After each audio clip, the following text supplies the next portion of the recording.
Bab 411. Tendangan putar Miao Ying sungguh dahsyat, namun pendeta Tao itu berhasil menghindarinya dengan mudah, menggunakan konsep pengendalian kekuatan lawan dalam Tai Chi Kung Fu, seni bela diri Tiongkok untuk mengayunkannya keluar. Miao Ying tiba-tiba kehilangan keseimbangan dan hampir terjatuh ke tanah. Zhao Yu tiba-tiba berlari ke depan dan menangkap pinggang Miao Ying. Kemudian, Zhao Yu berputar di udara, menggendong Miao Ying dan mengayunkan kakinya ke arah pendeta Tao itu. Pendeta Tao itu menundukkan kepalanya dan menghindarinya, sementara Zhao Yu mendaratkan pukulan keras di wajahnya. Setelah berputar cepat, pendeta Tao itu memeluk Zhao Yu dan mendorongnya, sehingga Zhao Yu terjatuh ke belakang lagi. Zhao Yu baru saja jatuh, Miao Ying berlari ke hadapan pendeta Tao lagi. Namun setelah beberapa putaran, Miao Ying diayunkan ke tanah oleh Kung Fu Tai Chi pendeta Tao.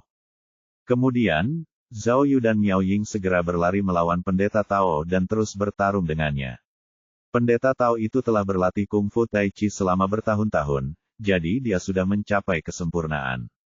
Tai Chi Kung Fu berusaha melawan kekuatan dengan kelembutan, tetapi Zhao Yu dan Miao Ying menggunakan pukulan dan tendangan yang paling keras dan kuat. Meskipun mereka berdua bergabung untuk melawan pendeta Tao, setelah beberapa menit, mereka tidak berhasil memanfaatkannya, tetapi malah dijungkir-balikan oleh pendeta Tao beberapa kali. Tentu saja, Zhao Yu dan Miao Ying bukan orang biasa. Pukulan dan tendangan mereka sangat ganas, dan bahkan hantaman ringan pun tak tertahankan. Pendeta Tao itu menjadi terlalu berhati-hati, dan semakin sulit dilawan. Namun, pada akhirnya, mereka berdua adalah lawan satu. Pendeta Tao itu tahu bahwa semakin lama waktu yang dibutuhkan, semakin tidak menguntungkan baginya. Oleh karena itu, setelah beberapa saat, pendeta Tao itu tiba-tiba mengubah gaya bertarungnya dan menghunus dua garpu baja untuk menusuk mereka berdua. Mereka berdua melihat senjata tersembunyi pendeta Tao dan segera bersembunyi. Setelah mengeluarkan garpu baja, seluruh pola pertarungan tampak berubah drastis. Dari Tai Chi yang lambat dan mantap, menjadi sangat brutal, kecepatan aksi pendeta meningkat beberapa kali lipat, seolah-olah dipercepat. Zhao Yu dan Miao Ying tidak menyangka bahwa, bukan hanya kungfu pendeta Tao itu begitu kuat, tetapi dia juga memiliki keterampilan membunuh yang cepat dan ganas. Mereka tiba-tiba lengah, dan Zhao Yu sedikit terluka oleh garpu baja itu.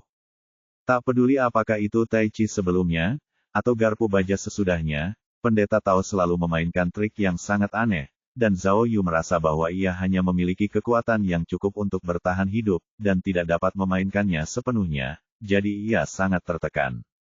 Miao Ying merasakan hal yang sama, tidak tahu harus mulai dari mana. Tanpa daya, dia mengeluarkan belati yang dibawanya dan bertarung melawan pendeta Tao. Namun, pendeta Tao itu jelas lebih ahli. Setelah beberapa ronde, salah satu garpu baja di tangan pendeta Tao itu berputar cepat, dan menepis belati Miao Ying. Miao Ying belum sempat menjawab ketika garpu baja lainnya menusuk bahunya. Ah! Zhao Yu melihat Miao Ying ditikam dan bergegas menghampiri, seolah-olah dia gila. Pendeta Tao itu melompat ke udara dan menendang Miao Ying, lalu melompat ke samping Zhao Yu. Zhao Yu melancarkan pukulan-pukulan yang ganas, tetapi pendeta Tao itu menundukkan kepalanya dan menghindarinya. Pendeta Tao itu tiba-tiba menusuk balik dari bawah tulang rusuknya ke perut Zhao Yu. Zhao Yu segera mundur, tetapi pendeta Tao itu sudah mengincar leher Zhao Yu. Tindakan pendeta Tao itu cepat dan ganas, membuat Zhao Yu tidak punya tempat untuk bersembunyi. Dia hanya bisa mengangkat tangannya untuk mencengkeram pergelangan tangan pendeta Tao itu. Zhao Yu mengira dia cukup kuat untuk menekan pendeta Tao dari aspek kekuatan. Namun, dia salah lagi. Meskipun pendeta Tao itu tampak kurus kering, dia sangat kuat. Zhao Yu berusaha memisahkan pergelangan tangannya, tetapi pendeta Tao itu mengerahkan kekuatan dengan kedua tangannya dan bergerak mendekati tenggorokan Zhao Yu, hampir siap untuk memotongnya. Ah! Kemudian, Miao Ying tiba-tiba muncul dari samping, dan melancarkan tendangan berputar ke arah kepala pendeta Tao itu. Mungkin setelah pertarungan yang panjang, pendeta Tao itu sudah memahami inti dari kemampuan Zhao Yu dan Miao Ying. Ketika dia melihat tendangan berputar Miao Ying lagi, dia tertawa dingin dan menundukkan kepalanya untuk menghindarinya. Namun saat ia menghindar, ia menusukkan garpu bajanya dengan cepat ke betis Miao Ying. Miao Ying menjerit dan dengan cepat mengangkat kakinya untuk menghindar. Pendeta Tao itu mengambil kesempatan untuk menyapu kakinya dan langsung menjegal Miao Ying. Kemudian, pendeta Tao itu melompat dan menghantamkan garpu bajanya ke tubuh Miao Ying lagi. Zhao Yu sudah bangkit dari tanah dan berlari ke arah punggung pendeta Tao itu. Pendeta Tao itu tampaknya sudah memperkirakan serangan Zhao Yu, jadi dia tidak membalikkan badannya, tetapi malah melakukan tendangan ke belakang untuk menjegal Zhao Yu. Kemudian, pendeta Tao itu mengambil garpu baja dan menusukkannya ke tenggorokan Zhao Yu lagi. Namun, kali ini, giliran pendeta Tao yang terkejut. Setelah pertarungan yang begitu lama, Zhao Yu mengerti bahwa, bahkan jika Miao Ying dan dia bergabung, mereka mungkin tidak akan bisa menang melawan pendeta Tao. Jadi, lebih baik aku mengeluarkan keahlian lamaku, dan mengambil jalan yang ilegal. Melihat garpu baja yang mendekatinya, Zhao Yu tidak melawan, tetapi berguling di tanah dan datang ke samping pendeta Tao. Kemudian, dia tiba-tiba mengangkat kepalanya dan berteriak di telinga pendeta Tao. Ah! Secara teknis, teriakan tidak masalah. Namun, sebelum dia berteriak, Zhao Yu telah mengaktifkan penguat suara tak terlihat, dan mengeluarkan suaranya yang paling keras. Ah! Teriakan Zhao Yu yang tiba-tiba itu menusuk dan memekakkan telinga. Ditambah lagi, itu terjadi begitu tiba-tiba, jadi pendeta Tao itu terkejut dan hanya bisa mendengar telinganya berdengung. Bukan saja dia tidak bisa mendengar apapun, tetapi separuh tubuhnya juga mati rasa. Akhirnya, saat dia masih tertegun, Zhao Yu mengulurkan tangannya dan meraih kaki kanannya. Pendeta Tao itu terkejut dan segera menusuknya dengan garpu baja. Namun, mengapa Zhao Yu memberinya kesempatan lagi, ketika Zhao Yu akhirnya menang? Zhao Yu segera meraih kaki kanannya dan mulai berlari ke tanah kosong. Berat pendeta Tao itu terbatas, dan dengan tarikan Zhao Yu, dia tidak dapat berdiri tegak di tanah, tetapi jatuh dengan keras ke tanah. Zhao Yu mulai berlari-lari, menarik paha pendeta Tao itu. Dia sengaja mengambil tempat-tempat yang dipenuhi batu, menyebabkan pendeta Tao itu tersungkur. Pada akhirnya, tepat saat Zhao Yu melihat Miao Ying telah berdiri, dia mengayunkan pendeta Tao itu ke arah Miao Ying. Miao Ying sudah bersiap. Ia mendaratkan tendangan berputar yang kuat tepat di dada pendeta Tao itu, membuatnya terlempar sekitar 5 meter di udara. Ia mendarat seperti bom di tanah.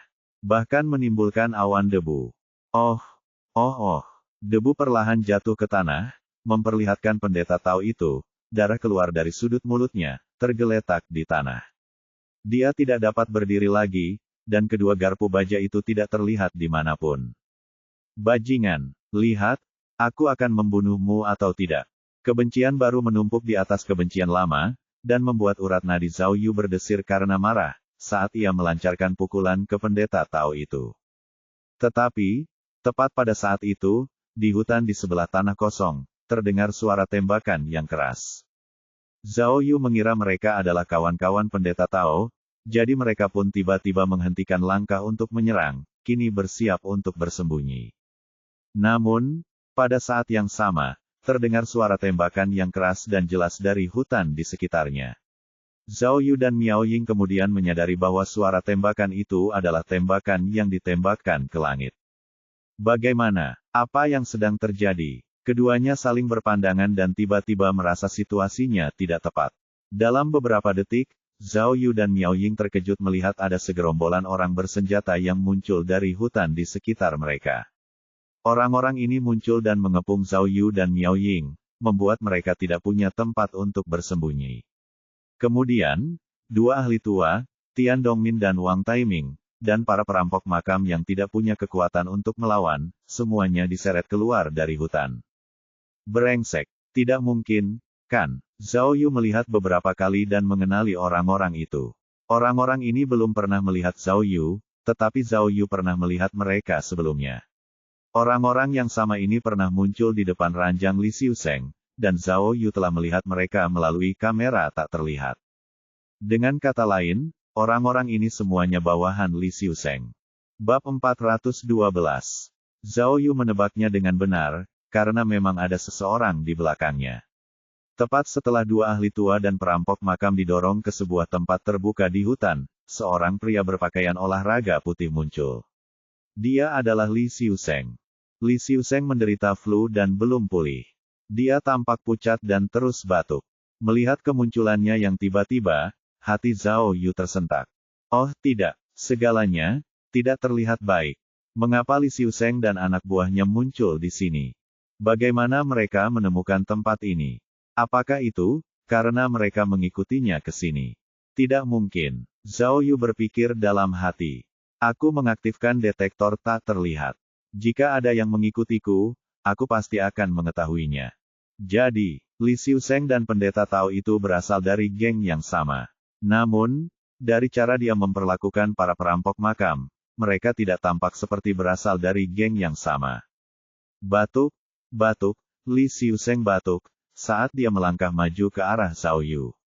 Dia menyapa Zhao Yu, petugas Zhao Yu, kita bertemu lagi. Sungguh, kebetulan. Kebetulan, bukankah seharusnya aku yang mengatakan ini? Zhao Yu menjawab dengan nada bermusuhan. Matanya mengamati situasi di sekitarnya. Jangan berkata begitu, kamu terlalu rendah hati, Li Xiuseng menjawab dengan sungguh-sungguh. Bakatmu melebihi ekspektasiku. Zhao Yu ingin memanfaatkan kesempatan itu untuk mengajukan beberapa pertanyaan kepadanya. Namun, begitu Li Xiuseng menyelesaikan kalimatnya, dia berbalik menghadap pendeta Tao yang terluka itu. Dia berkata dengan nada yang sangat jahat, pendeta Tao, akhirnya kita bertemu lagi. Hehehe, Li Xiuseng memasang senyum palsu dan berkata, selama beberapa tahun terakhir, kamu selalu menjadi idolaku, hehehe. Oh. Pendeta Tao itu menutupi luka di dadanya dengan tangannya. Ia ingin mengatakan sesuatu, tetapi tidak bisa karena mulutnya penuh darah. Jangan terlalu bersemangat, jangan bersemangat, hidupmu sangat berharga. Li Xiuseng melambaikan tangannya dan berkata, tidak perlu terburu-buru. Kita punya banyak kesempatan untuk berkomunikasi. Pendeta Tao, aku benar-benar angkat topi untukmu. Aku sedang menggeledah barang bawaanmu di kaki gunung.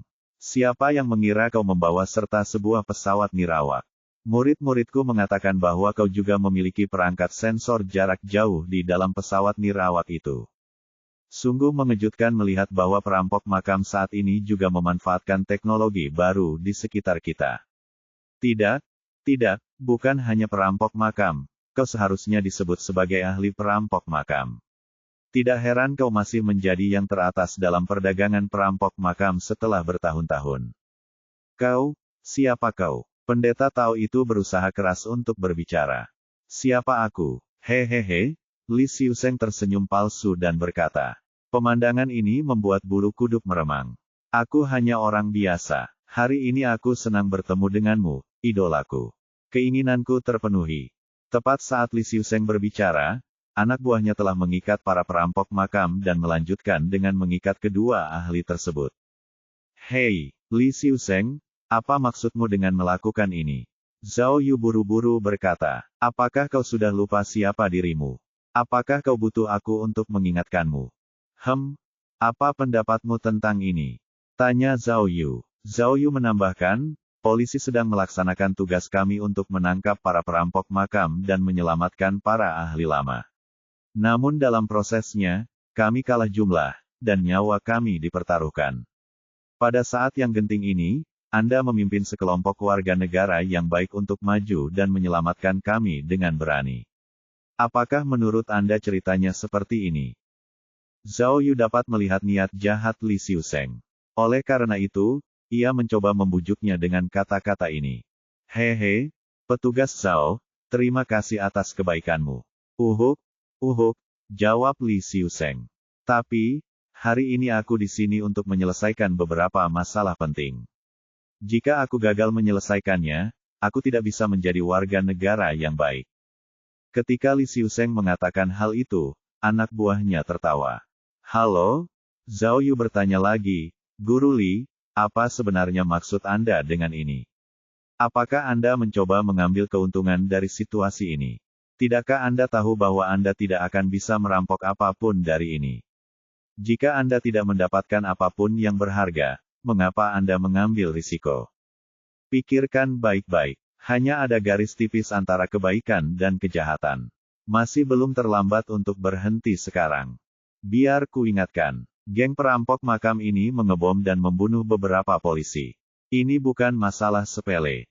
Zhao Yu menasihati, karena itu, aku menyarankanmu untuk tidak ikut serta dalam hal ini. Bukan masalah sepele. Ya, benar katamu, itu sama sekali bukan masalah sepele. Tiba-tiba, di mata Li Xiuseng, ada kilatan jahat.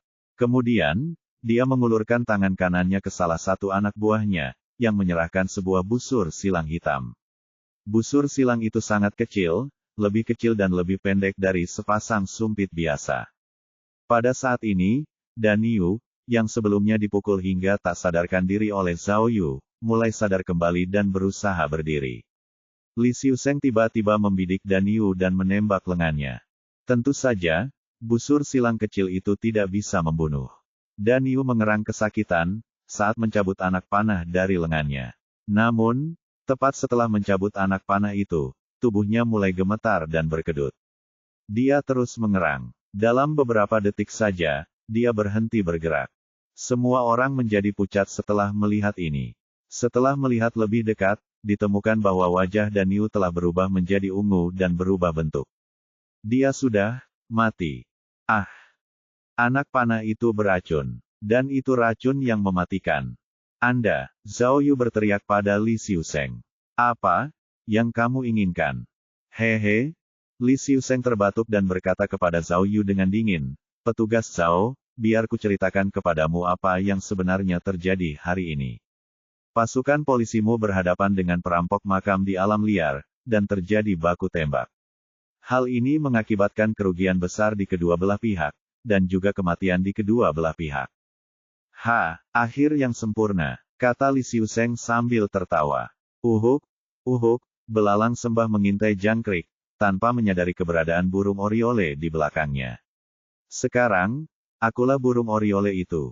Oh tidak. Zhao Yu mengamati sekeliling dengan serius dan melihat bahwa Li Xiuseng memiliki total 11 orang, semuanya bersenjata lengkap. Senjata-senjata ini termasuk busur panah beracun, senapan berburu, dan pistol. Dalam keadaan yang tidak menguntungkan seperti itu, hampir mustahil bagi Zhao Yu dan Miao Ying untuk memaksa keluar. Kalian semua gila, Miao Ying berteriak pada Li Xiuseng.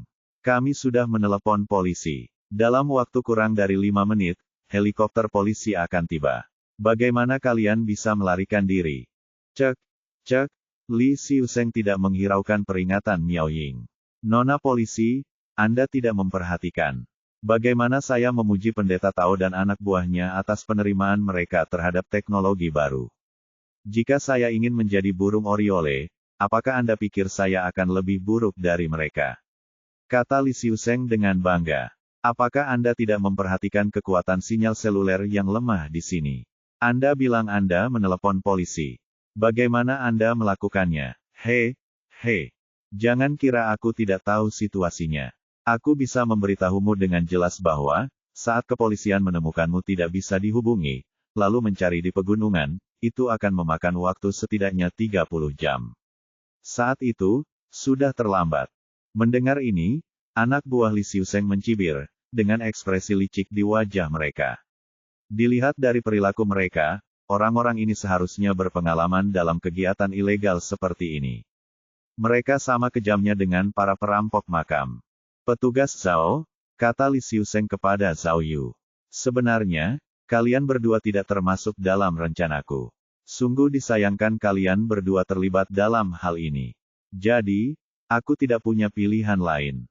Salahkan saja nasib burukmu. Sekarang aku bisa membalaskan dendam keponakanku, Fei Chang, di saat yang sama. Uhuk. Li Xiuseng, apakah pikiranmu sedang tidak waras? Teriak Zhao Yu. Apa untungnya bagimu melakukan ini? Apakah kamu mencoba menemukan Buddha emas? Bahkan pendeta Tao dan 2 ahli tua itu tidak dapat menemukannya. Apakah kamu pikir kamu bisa? Aku sangat menyadari situasi ini. Li Xiuseng menggelengkan kepalanya dan berkata, dalam perdagangan kami hanya akan muncul ketika ada keuntungan.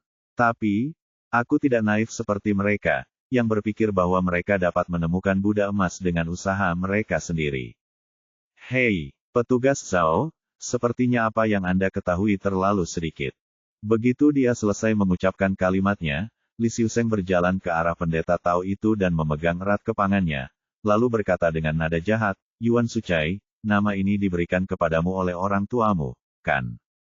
Ah, mendengar nama aslinya disebutkan, pendeta Tao itu gemetar. Dia menatap Li Xiuseng dan bertanya, kamu, siapa sebenarnya kamu? Hah, Li Xiuseng menarik kepangan itu dengan agresif, dan berkata dengan galak, kau mungkin tidak mengenalku, tetapi aku mengenalmu dengan sangat baik. Perseteruan kita bermula 18 tahun yang lalu. Kau membunuh sang putri, lalu dengan kejam menguburnya di makam seseorang.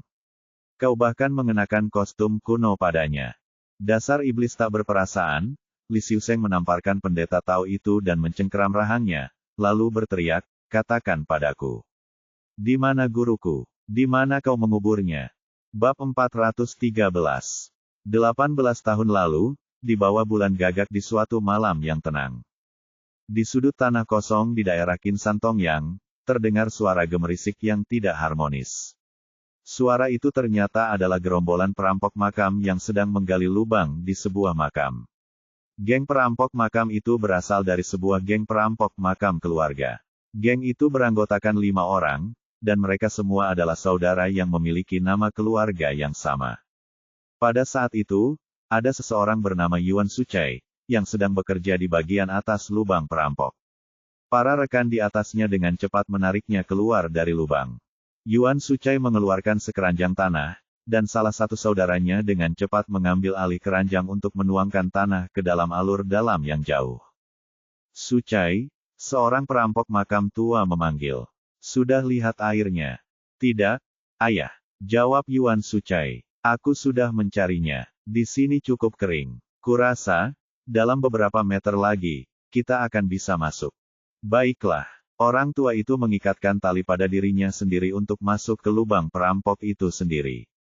Ayah, aku tidak lelah, biarkan aku turun dan menggali lebih dalam lagi. Kata Yuan Sucai.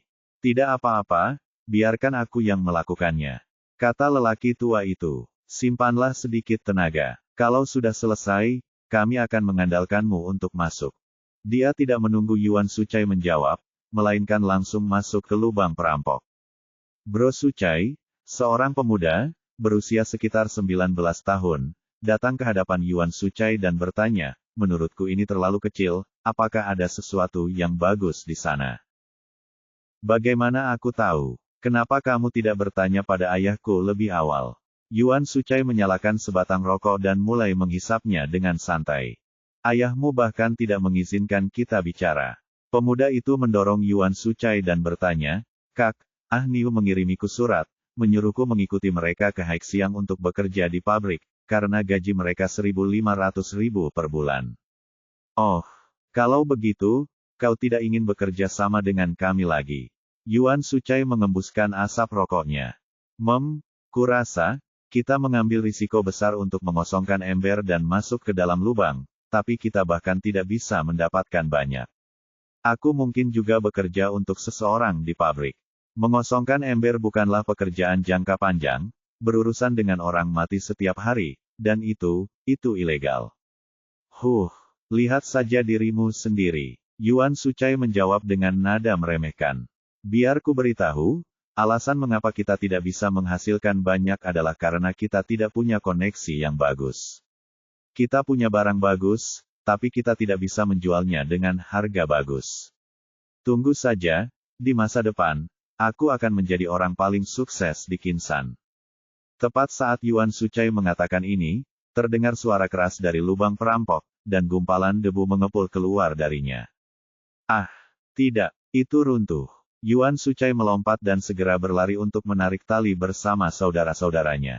Namun, setelah menarik tali beberapa saat, tali itu tetap tidak bergerak sama sekali. Kalian semua, berusahalah lebih keras, oke? Ayahku ada di bawah. Yuan Sucai berteriak dengan gila. Cepat, tarik.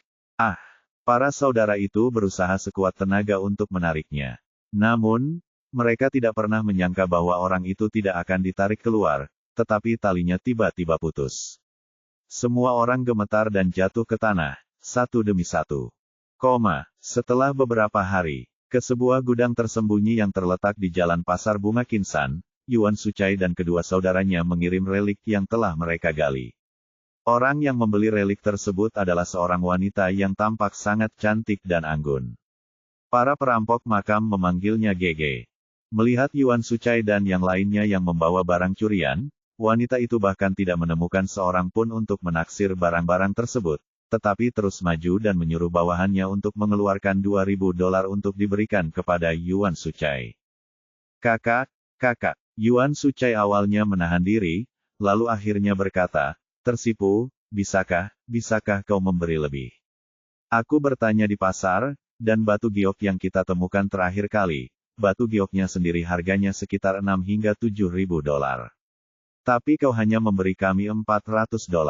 Totalnya, kami bahkan tidak mendapat lebih dari $1.000. Dasar anak desa, kata wanita itu dengan sombong. Kalau kau mampu, jual saja di pasar dengan harga segitu. Kau bahkan bisa menjualnya seharga $10.000. Itu pun kalau kau mau masuk kantor polisi besoknya. Lalu, Gege berbalik dan pergi. Kakak, Yuan Sucai menghentikannya lagi. Tolong, ayahku, karena suatu kesalahan, dia meninggal. Anggap saja itu biaya pemakaman, jadi kamu bisa membayar lebih, kan? Apa boleh buat? Gege membelalakkan matanya saat dia memarahi. Apa yang coba kau lakukan? Oh, semua pekerja penggali kuburmu ada di sini untuk meratapi kemiskinanmu. Ayahmu meninggal, dan untuk itu, aku harus membayar lebih. Apa yang kau pikir kau lakukan? Apa kau pikir aku di sini untuk beramal? Tidak, bukan itu yang kumaksud. Yuan Sucai menjelaskan, wajahnya memerah karena malu. Kakak, dengarkan aku, kau tidak boleh bersikap tidak masuk akal seperti itu. Kami telah menemukan banyak barang bagus untukmu selama ini. Ada banyak barang yang harganya mahal. Kau tidak bisa terus-terusan memberiku harga grosir, kan? Ya, saudara-saudara Yuan Sucai menambahkan, kami mempertaruhkan nyawa kami untuk bekerja di bawah tanah, jadi kau tidak bisa mengabaikan kami begitu saja, kan? Yo, apa yang terjadi hari ini? Gege cemberut dan memarahi dengan tidak sabar. Kalian orang desa mencoba memberontak. Apakah kalian masih ingin berbisnis? Percayalah, uang tidak akan pernah cukup, jadi ambil atau tinggalkan saja. Baiklah, kami tidak menginginkan uang itu. Yuan Sucai kesal dan berteriak, sambil menunjuk barang-barang yang telah ia letakkan sebelumnya, kami akan mengambil semua barang ini kembali. Berani sekali kau, cobalah sentuh mereka dan lihat apa yang terjadi. Gege menunjuk hidung Yuan Sucai saat ia mengucapkan kata-kata itu, kukatakan padamu, dari seluruh Kinsan, hanya aku yang bisa membeli barang-barangmu. Jika kau ingin menipuku di sini, sebaiknya kau berhati-hati dengan kepalamu. Aku takut kau akan gagal. Yuan Sucai juga sama marahnya, dia menundukkan kepalanya dan ingin berbalik, namun tanpa sengaja dia malah menabrak Gege. Ya, kalian pengemis sialan. Kalian tidak ingin hidup lagi. Hei, hancurkan mereka. Para pengikut di belakang Gege menyerbu ke depan setelah menerima perintah. Mereka melancarkan pukulan dan tendangan ke arah Yuan Sucai dan saudaranya, yang semuanya dipukuli dengan brutal. Pada akhirnya, mereka yang sedikit jumlahnya dan becak yang mengantarkan barang-barang itu semuanya dibuang oleh para anteknya, bagaikan sampah. Hualala, Gege lalu melempar $2.000 itu keluar pintu. Uang itu pun berserakan di lantai, dan banyak uang kertas jatuh ke dalam kubangan lumpur. Sekitar tengah malam di hari yang sama, di salah satu villa di Jalan Pasar Bunga. Wanita bernama Gege itu baru saja menyelesaikan sesi latihan berat dengan bosnya yang bernama Huang Jing, dan keduanya tertidur lelap sambil berpelukan. Ternyata, Huang Jing adalah bos besar di balik layar, penjual relik terbesar di Kinsan. Usianya sedikit lebih dari 50 tahun, tetapi ia masih mempertahankan keterampilannya dan bersenang-senang dengan Nona Gege setiap malam. Semua bisnisnya pada dasarnya dilimpahkan kepada Gege, yang bertindak atas namanya. Malam itu, Saat mereka berdua sedang tertidur lelap, Huang Jing tiba-tiba mendengar suara-suara di kamar tidur. Saat membuka mata, ia terkejut karena melihat beberapa orang bertopeng sedang mencari sesuatu di kamar tidur. Ah! Huang Jing berteriak dan menyingkirkan selimutnya untuk melarikan diri, tetapi dia ditangkap oleh seorang pria bertopeng di tempat. Gege juga terbangun. Namun sebelum dia sempat berteriak, dia juga ditahan oleh seorang pria bertopeng. Orang-orang bertopeng itu tidak lain adalah Yuan Sucai dan saudara-saudaranya. Awalnya, Yuan Sucai tidak pernah berpikir untuk membunuh siapapun, dan hanya ingin mengambil kunci gudang untuk mengambil relik di gudang tersebut. Dia tidak menyangka bahwa dia akan mengejutkan Huang Jing dan Gege, membuat mereka tidak punya pilihan lain selain melakukan kekerasan. Kemudian, Yuan Sucai yang merasa terpojok akhirnya bergerak untuk membunuh. Ia mencengkeram leher Gege hingga Gege meninggal, sementara saudaranya yang lain melakukan hal yang sama kepada Huang Jing. Setelah membunuh mereka berdua, Yuan Sucai dan yang lainnya panik, karena mereka tidak tahu apa yang harus dilakukan selanjutnya. Pada akhirnya, Yuan Sucai menemukan cara. Dia mengira bahwa dia adalah seorang perampok makam, jadi dia mungkin juga mengubur mereka berdua di makam orang lain. Maka, jasad mereka akan sulit ditemukan. Selama tidak ada yang menemukan jasad mereka, mereka tidak akan dicurigai. Kemudian, beberapa saudara itu bertindak sendiri-sendiri. Ketika Gege meninggal, dia telanjang. Jadi Yuan Sucai hanya mengambil kostum kuno dari sofa dan memakaikannya padanya. Kostum itu adalah barang asli dari dinasti Qing yang dibawa Huang Jing dari perjalanannya untuk menambah koleksi pribadinya. Yuan Sucai tidak tahu apa itu, karena dia hanya ingin memakaikan beberapa pakaian pada wanita itu.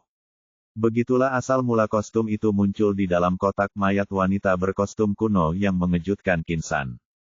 Malam itu, saudara-saudaranya menyembunyikan kedua mayat itu di makam leluhur orang lain, sementara Yuan Sucai menggunakan kunci yang ditemukannya untuk membuka gudang penyimpanan dan mengambil relik tersebut. Awalnya, mereka ingin tetap tinggal di Qin San dan melanjutkan bisnis mereka. Namun, masa-masa indah itu berakhir, karena pemerintah tiba-tiba ingin membangun kembali jembatan Qin San dan penduduk setempat diminta untuk memindahkan makam. Kemudian, mereka menggali mayat Gege. Yuan Sucai mengira kejahatan yang telah dilakukannya akan terbongkar, jadi dia dan saudara-saudaranya melarikan diri dengan relik dan perhiasan yang telah dicurinya. Mereka meninggalkan Qin San. Bab 414. Yuan Sucai. Li Xiuseng menarik kepangan pendeta Tao itu dan melotot tajam. Ia menambahkan, apakah menurutmu memiliki kepangan membuatmu menjadi dewa? Tamparan. Li Xiuseng menamparkan wajah pendeta Tao itu dengan keras. Pipi pendeta Tao itu memerah dan bengkak. Zhao Yu tercengang menyaksikan semua yang baru saja terjadi. Dia tidak menyangka bahwa kasus pembunuhan di makam terkait dengan kasus mayat wanita berbusana kuno. Selain itu, Dong Pei Zuo dan sang putri dibunuh oleh orang yang sama, pendeta Tao. Selain membunuh keduanya, pendeta Tao itu juga membunuh Huang Jing, Fu Jianxing, dan anak buahnya. Pendeta Tao ini tampak sangat kejam, dan pasti memiliki catatan kriminal yang panjang. Zhao Yu tidak menyangka bahwa Li Xiuseng adalah karakter yang kuat. Karena dia adalah murid Huang Jing, ini berarti bahwa, setelah kematian Huang Jing, dia secara alami akan mengambil alih bisnis mentornya dalam perdagangan peninggalan budaya di Qin San. Sungguh, aku meremehkan orang ini. Zhao Yu tidak pernah menganggap Li Xiuseng sebagai orang baik, dan selalu waspada terhadapnya. Namun, semua yang terjadi telah membuat Zhao Yu merasa bahwa dia benar-benar meremehkannya. Khususnya, ada satu waktu, ketika Zhao Yu membawa Li Xiuseng untuk diinterogasi. Ia menunjukkan foto sang putri kepada Li Xiuseng, namun Li Xiuseng tidak tampak gugup, malah bersikap normal. Li Xiuseng melakukan seluruh tindakannya dengan sangat sempurna, tanpa cacat, untuk menyembunyikan dosa-dosanya. Sekarang, jika dipikir-pikir lagi, sepertinya Li Xiuseng sudah tahu bahwa kasus pembunuhan di makam itu ada hubungannya dengan pendeta Tao ini sejak lama.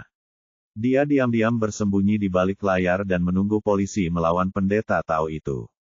Kemudian, tepat ketika kedua belah pihak menderita kerugian besar, dia muncul. Dia benar-benar orang yang licik. Tetapi, Meskipun Zhao Yu memahami seluruh rangkaian kasus tersebut, ia masih belum mampu memahami tindakan Zhao Yu saat ini. Jika Li Xiuzheng ingin membalas dendam atas gurunya dan sang putri, ia tidak perlu mengambil risiko sebesar itu. Yang perlu ia lakukan hanyalah mengungkap keberadaan Li Xiuzheng kepada polisi dan menangkapnya. Tetapi mengapa dia melakukan apa yang dilakukannya?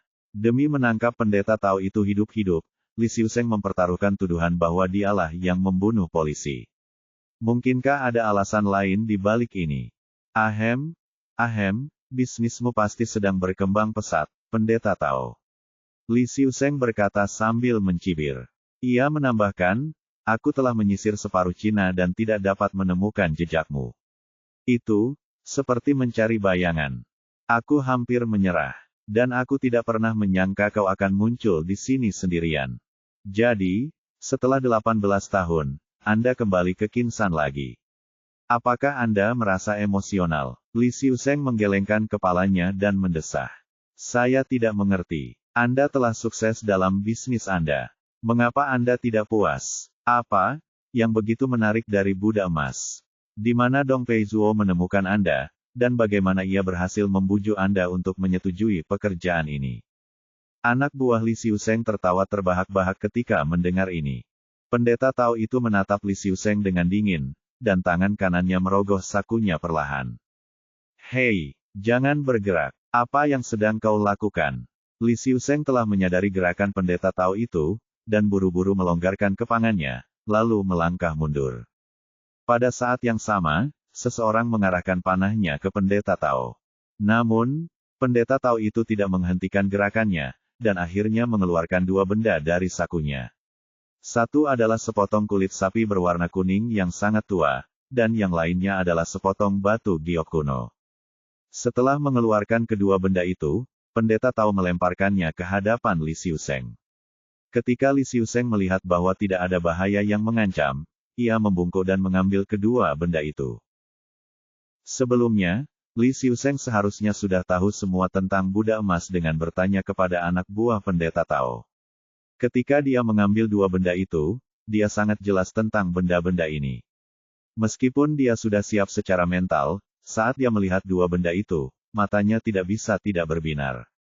Zhao Yu tahu bahwa potongan kulit sapi itu pastilah sesuatu yang ditemukan oleh para ahli tua di mayat lelaki tua itu, surat wasiat yang ditinggalkan oleh Qiu Cheng. Dan potongan batu giok kuno itu pastilah peta harta karun tersembunyi, yang dikubur bersama Qiu Cheng, dan berisi petunjuk tentang keberadaan Buddha emas. Hehe,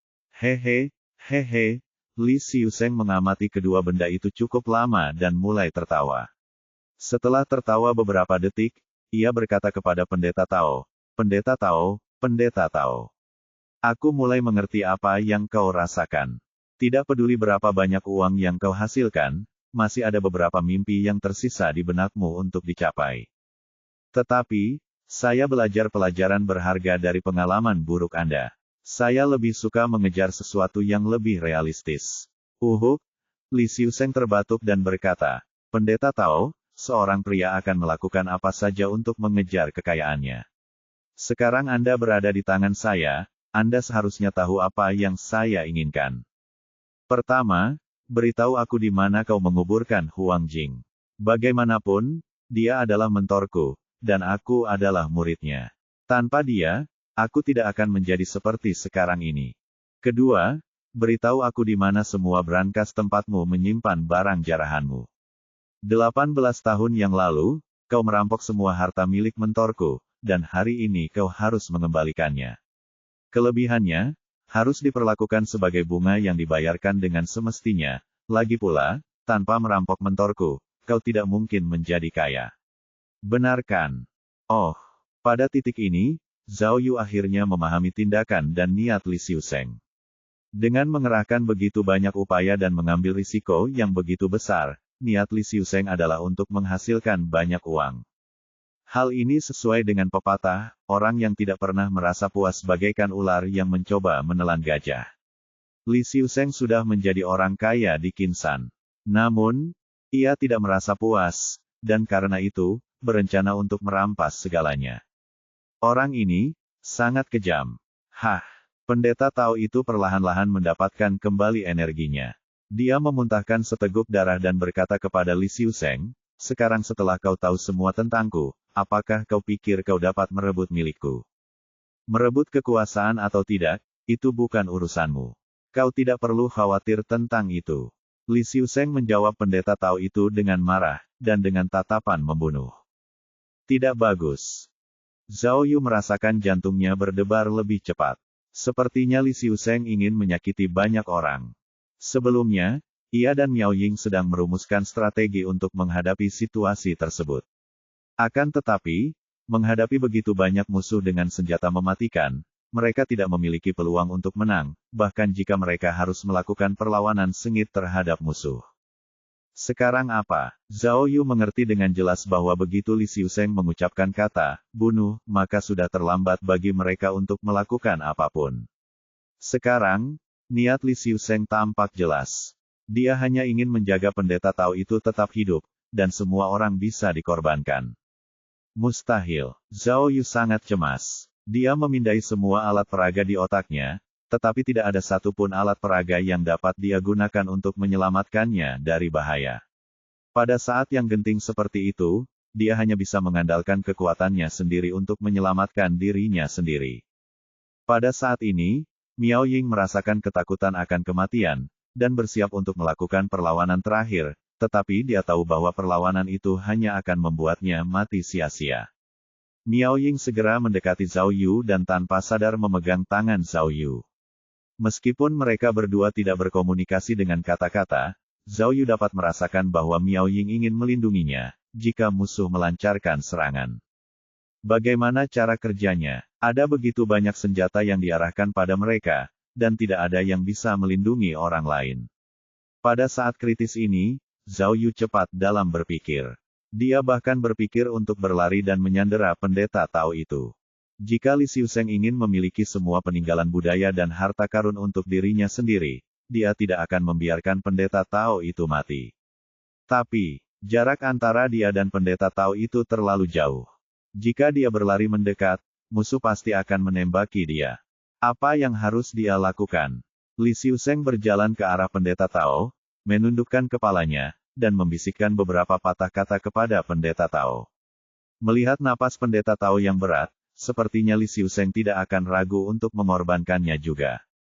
Namun, saat Li Xiuzeng hendak berbicara lagi, Zhao Yu berbicara lebih dulu, tunggu. Tunggu. Tiba-tiba, Zhao Yu memikirkan sebuah ide yang sangat tidak matang. Namun, dalam menghadapi krisis, dia tidak punya pilihan selain mencobanya. Tunggu, tunggu, Zhao Yu mengangkat tangannya dan berteriak pada Li Xiuzeng, Li Xiuzeng, dengarkan aku baru saja memikirkan sesuatu yang penting. Ucapan Zhao Yu menarik perhatian Li Xiuzeng, semua senjata pun diarahkan kepadanya. Mendengar itu, Miao Ying sama bingungnya dengan yang lain. Dia tidak bisa menahan diri untuk tidak memegang tangan Zhao Yu lebih erat. Bab 415. Ada apa? Polisi. Batuk-batuk, Li Xiuzeng adalah orang yang berhati-hati.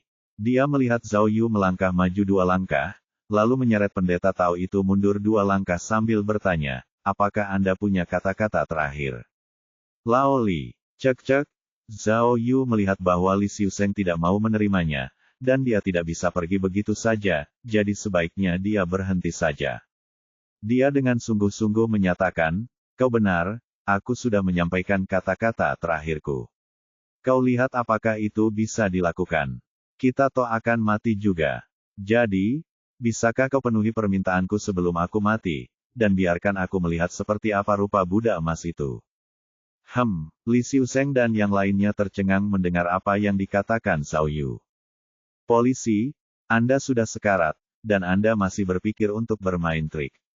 Li Xiuzeng menggelengkan kepalanya dan menunjuk ke arah Tian Dongmin dan Wang Taiming sambil berkata, ketika mereka berdua berkelahi dengan pendeta Tao, saya sudah menginterogasi kedua orang tua itu. Mereka bahkan tidak tahu di mana Buddha emas berada. Di mana Anda akan melihat mereka? Tidak, kau salah. Zhao Yu berkata dengan serius, hanya karena mereka tidak dapat menemukannya, bukan berarti orang lain tidak dapat menemukannya. Biar ku beritahu, sekarang, Aku sudah tahu di mana patung Buddha emas itu disembunyikan. Wah, semua orang terkejut, bahkan Miao Ying. Dia bingung dengan apa yang disembunyikan di balik lengan baju Zhao Yu. Hahaha, dasar tukang bohong. Apa kau mencoba menipuku? Li Xiuseng tertawa, meskipun kau menemukan surat wasiat dan peta harta karun, dari apa yang kulihat, selusin patung Buddha emas hanyalah legenda. Rasanya seolah-olah seseorang memberitahuku bahwa Kaisar Qianlong masih hidup. Nak, berhentilah berjuang tanpa alasan. Itu tidak berguna. Cepat, ucapkan selamat tinggal pada pacarmu. Li Xiuseng. Zhao Yu berkata dengan tenang, kau bisa berbohong kepada yang lain, tetapi kau tidak bisa berbohong kepada dirimu sendiri. Sebenarnya, kau sama seperti pendeta Tao itu. Kau menginginkan patung Dewa Buddha, bahkan lebih dari dia. Aku yakin kau pernah memiliki impianmu, dan aku dapat memenuhi impianmu hari ini. Jika kau membunuh kami sekarang, kau akan kehilangan impianmu. Kecuali, mata Zhao Yu menjadi misterius. Apakah kau benar-benar tidak menginginkan patung Buddha emas? Kamu, batuk-batuk, Li Xiuseng menatap Zhao Yu dengan dingin, tidak percaya dengan apa yang dikatakannya. Ada petunjuk tentang batu giok kuno. Kata Zhao Yu. Pendeta Tao telah menemukan 5 untuk Anda, General Rich, Jadestone Slope, Millennium Pine Tree, Crescent Moon Pit, Rain Droplet Stone. Ini adalah permainan berburu harta karun yang dimainkan oleh Prefek Qiu Cheng dengan keturunannya. Yang lain tidak bisa mendapatkannya, tetapi saya mendapatkannya. Bagaimana? Li Xiuseng mengangkat alisnya dan bertanya, kecuali, apakah kamu tahu petunjuk apa yang tertinggal? Ya, Zhao Yu berkata dengan percaya diri. Tidak mungkin. Bagaimana mungkin? Li Xiuseng masih curiga. Kau lupa, aku seorang detektif. Zhao Yu tampak bangga saat berbicara. Li Xiuseng, aku yakin kau telah mengetahui latar belakangku. Kau seharusnya tahu dari kasus pemotongan tangan, dan kasus Mianling hingga kasus mayat tersembunyi di bank, semuanya dipecahkan olehku, Zhao Yu.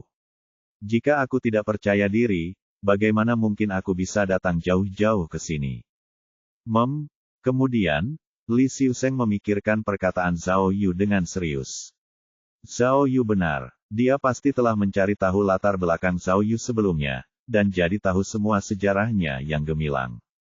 Sebenarnya, kami kepolisian menguasai sumber daya yang lebih bermanfaat, dan telah memecahkan petunjuk dari kitab suci Buddha. Zhao Yu memanfaatkan keuntungannya lagi.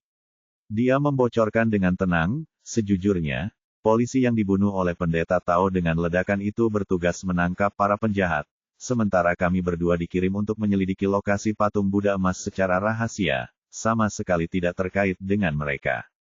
Awalnya, kami bingung, karena tidak ada petunjuk. Tapi, setelah aku berbicara dengan 2 ahli tua itu, aku tiba-tiba mendapat pencerahan. Hehe, aku berhasil mengungkapkan jawabannya. Tidak ada gunanya menyembunyikannya darimu, karena aku sudah tahu di mana Qiu Cheng menyembunyikan patung Buddha emas. Oh, kalau begitu, kau yang ceritakan padaku. Li Xiuseng menyipitkan matanya sambil bertanya.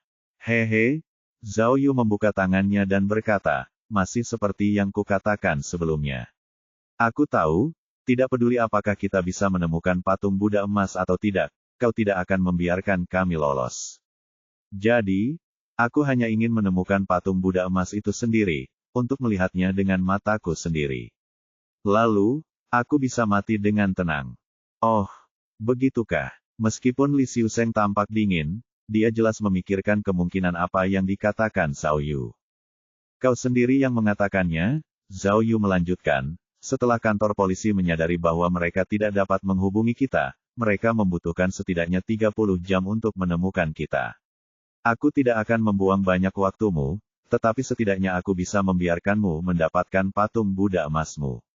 Transaksi ini tidak cukup berharga. Mundur selangkah untuk melihat semuanya dengan jelas. Kalian memiliki begitu banyak orang, dan hanya ada kami berdua.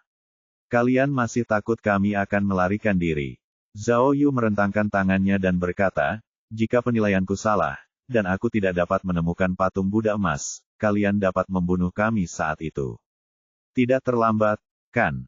Lalu, tiba-tiba semuanya menjadi sunyi. Li Xiuzeng sedang memikirkan perkataan Zhao Yu dengan serius. Memang, sebelum polisi datang, dia akan memiliki keuntungan. Meskipun itu sedikit berisiko, tapi bagaimana jika saya benar-benar bisa mendapatkan patung Buddha emas? Sebenarnya, Zhao Yu sudah menebak pikirannya.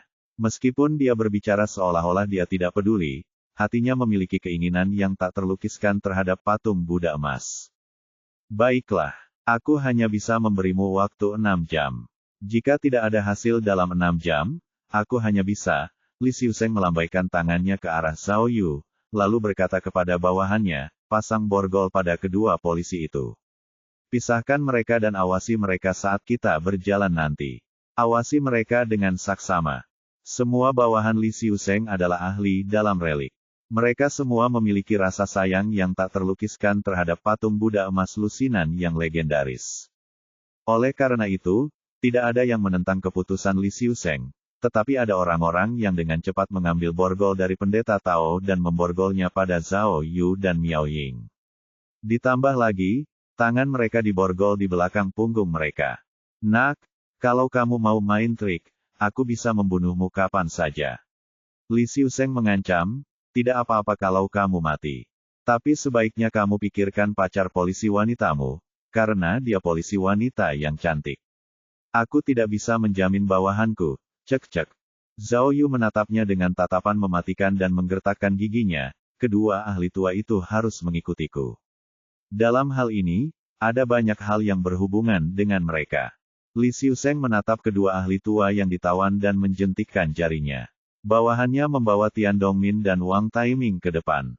Kemudian, Li Xiuzeng tampak merencanakan tindakan selanjutnya, karena ia sedang mendiskusikan berbagai hal dengan bawahannya. Zhao Yu memanfaatkan kesempatan itu untuk bertanya dengan lembut kepada Tian Dongmin, "Hei, orang tua, apakah tempat ini jauh dari gua gunung tempat kamu menemukan surat wasiat itu?" Hah, Tian Dongmin tercengang. Ia lalu menjawab, "Di sebelah timur, kira-kira 3 jam jalan kaki, kurasa." "Polisi, apa maksudmu?" "Tidak mungkin, kan?" Wang Taiming tampak mengerti dan segera berkata kepada Zhao Yu dengan lembut, "Tidak mungkin patung Buddha emas disembunyikan di gua gunung. Kami sudah mencari di gua gunung itu. Dan, beberapa hari yang lalu, pendeta Tao juga menggeledah gua gunung itu." "Ya," kata Tian Dongmin, "keturunan Qiu Cheng meninggal di sana. Jika patung Buddha emas disembunyikan di sana, mungkin dia tidak dapat menemukannya." "Kalian berdua orang tua," Zhao Yu memarahi. "Kalian berdua hanya ingin mati, begitu? Apakah kalian akan mati jika tidak banyak bicara?" Hah! Kedua lelaki tua itu bingung dan tidak mengerti apa yang Zhao Yu coba lakukan. "Nanti aku ceritakan padamu, tunjukkan saja jalannya," perintah Zhao Yu, "bawa kami ke gua gunung, mengerti?" "Oh, baiklah." Kedua orang tua itu mengangguk. Tiba-tiba terdengar suara tembakan dari hutan di belakang mereka. Bang bang bang. Bersamaan dengan suara tembakan, terdengar suara benda-benda berat jatuh ke tanah. "Tidak, tidak." Pendeta Tao itu mendengar semua ini dan tiba-tiba meraung ke langit. Zhao Yu dan ahli tua itu menoleh ke belakang dan melihat. Mereka semua terkejut. Mereka tidak pernah menyangka Li Xiuzeng dan gerombolannya yang brutal akan membunuh setiap perampok makam yang berada di bawah pendeta Tao. Bab 416. Zhao Yu, Miao Ying, dua orang ahli tua dan pendeta Tao bernama Yuan Sucai, semuanya di bawah kendali Li Xiuzeng dan anak buahnya, menuju ke sisi timur General Rich. Li Xiuzeng tahu bahwa pendeta Tao itu berbakat dalam seni bela diri, dan karena itu, memilih untuk memborgol tangannya. Sedangkan dua ahli tua itu, mereka diikat dengan tali saja. Agar Zhao Yu tidak mengambil keuntungan dari situasi tersebut, Li Xiuzeng sengaja membiarkan Zhao Yu berjalan di depan kelompok, dan menempatkan Miao Ying di urutan terakhir dalam kelompok, sehingga mereka tidak mempunyai kesempatan untuk berkomunikasi. Sebenarnya, alasan mengapa Zhao Yu mengaku tahu lokasi harta karun itu semata-mata untuk menunda. Dia tahu dengan jelas bahwa, jika dia tidak mengatakannya lebih awal, dia dan Miao Ying akan berakhir mati seperti perampok makam lainnya. Idenya adalah mencari peluang untuk melarikan diri dalam perjalanan mencari harta karun. Lagi pula, di bila perangkatnya ada kunci kerangka, penglihatan malam tak terlihat, dan perangkat pernapasan tak terlihat. Jika dia berhasil menemukan peluang, itu mungkin bisa membantu mereka melarikan diri. Namun, dalam situasi saat ini, Li Xiuseng yang berhati-hati jelas tidak memberi Zhao Yu kesempatan untuk melarikan diri sama sekali. Belum lagi kesempatan untuk menyelamatkan Miao Ying dan dua ahli tua itu. Sungguh, tampaknya terlalu sulit untuk menyelamatkan dirinya sendiri. Apa yang harus dia lakukan? Apa yang harus dia lakukan? Saat Zhao Yu tengah asyik memikirkan strategi, Li Xiuseng tiba-tiba angkat bicara. Pak Polisi, kalau tebakan saya benar, Anda pasti akan membawa saya ke gua tempat mereka menemukan surat wasiat itu. Kenapa? Apakah menurut Anda harta karun itu disembunyikan di sana? Apa? Zhao Yu terkejut mendengarnya dan memperlambat langkahnya. Anehnya, Li Xiuseng begitu tajam merasakan ada yang tidak beres dengan Zhao Yu, hanya setelah berjalan selama setengah jam. Haha, kata Li Xiuseng dengan tatapan membunuh di matanya. Mereka telah mencari di gua itu berkali-kali. Jika harta karun itu benar-benar ada di sana, bagaimana mungkin harta karun itu masih belum tersentuh sampai hari ini? Begitu Li Xiuseng mengatakan hal di atas, mereka semua berhenti. Beberapa dari mereka bahkan menaruh jari mereka di pelatuk senjata mereka, seolah bersiap untuk menembak kapan saja. Suasana menjadi sangat tegang. Zhao Yu berdiri tegak dan berkata, "Ya, Tuan Li, harta karun itu memang tersembunyi di gua itu. Pendeta Tao itu tidak menemukan apapun di sana, bukan berarti aku tidak akan menemukannya." Mendengar perkataan Zhao Yu, pendeta Tao yang berdiri di sampingnya hanya bisa menghela nafas, dan kedua ahli tua itu pun menjadi pucat. Sejauh yang aku tahu, kata Li Xiuseng dengan nada cemberut, keturunan Qiu Cheng pernah tinggal di gua itu selama beberapa tahun untuk menghindari perang. Jika harta karun itu disembunyikan di gua itu, bukankah mereka sudah menemukannya sejak lama? Selain itu, jangan lupa bahwa mereka memiliki peta harta karun di tangan mereka. Yah, ini terjadi ratusan tahun yang lalu, bagaimana aku tahu? Zhao Yu mengangkat bahu dan berkata, Li Xiuseng melotot ke arah Zhao Yu dan berkata, Zhao Yu, kau pasti mengulur waktu. Baiklah, kalau begitu aku akan membunuh pacarmu terlebih dahulu, lalu lihat apakah kau berani memasang kedok. Diam. Zhao Yu segera berkata, Tuan Li, mengapa emosimu begitu buruk? Aku mengatakan yang sebenarnya. Aku tidak tahu apa yang dipikirkan keturunan Qiu Cheng, tetapi sebagai detektif, aku hanya percaya pada fakta. Ketika semua orang mendengar perubahan dramatis dalam kata-kata Zhao Yu, semua orang penasaran untuk mendengar lebih banyak apa yang dikatakan Zhao Yu. Ada petunjuk yang hilang setelah General Rich, Jadestone Slope, dan Millennium Pine, jelas Zhao Yu, karena kitab suci yang terkait dengan petunjuk itu hilang. Itulah sebabnya pendeta Tao tidak dapat menemukan Buddha emas dan harta karun. Namun, dua petunjuk yang tersisa ditemukan, satu adalah Crescent Moon Pit, dan yang lainnya adalah Raindrop Stone.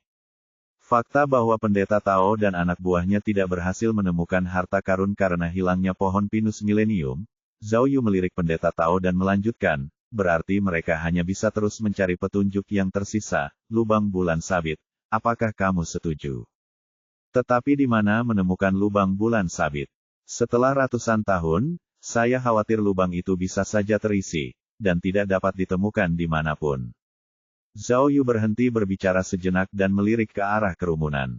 Tampaknya semua orang mulai mempercayai perkataan Zhao Yu, dan mereka menatap tajam ke arah Zhao Yu, mendengarkan dengan penuh perhatian. Tetapi, Zhao Yu tiba-tiba menambahkan cerita lain yang mengejutkan semua orang. Dalam kasus ini, kalian semua telah mengabaikan salah satu masalah yang paling mendasar. Yaitu, apa petunjuk yang hilang antara pinus milenium dan lubang bulan sabit? Kamu, Li Xiuseng tidak bisa menahan diri untuk tidak mengerutkan kening, dan berkata dengan tidak sabar, bisakah kamu berhenti bertele-tele? Apa maksudmu? Katakan dengan cepat. Lihat, kata Zhao Yu, apakah petunjuk-petunjuk disusun dalam urutan menurun dari General Rich ke petunjuk terakhir? Jika demikian, selama kita mengikuti urutan di peta harta karun, dan menemukan Raindrop Stone, kita dapat menganggap misi kita tercapai. Tapi, apakah semudah itu? Qiu Cheng bukan orang bodoh. Dia tidak akan dengan mudah menemukan tempat untuk menyimpan harta karun yang begitu penting. Jika lubang bulan sabit dan batu tetes hujan begitu mudah ditemukan, harta karun itu pasti sudah ditemukan.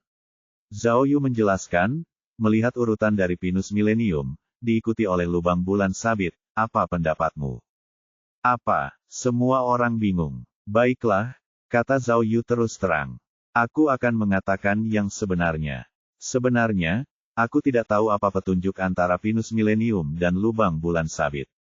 Sebelum semua orang menjadi cemas, dia menambahkan alur cerita lain dan berkata, tapi, aku tahu, itu pasti sesuatu yang berhubungan dengan sebuah gua.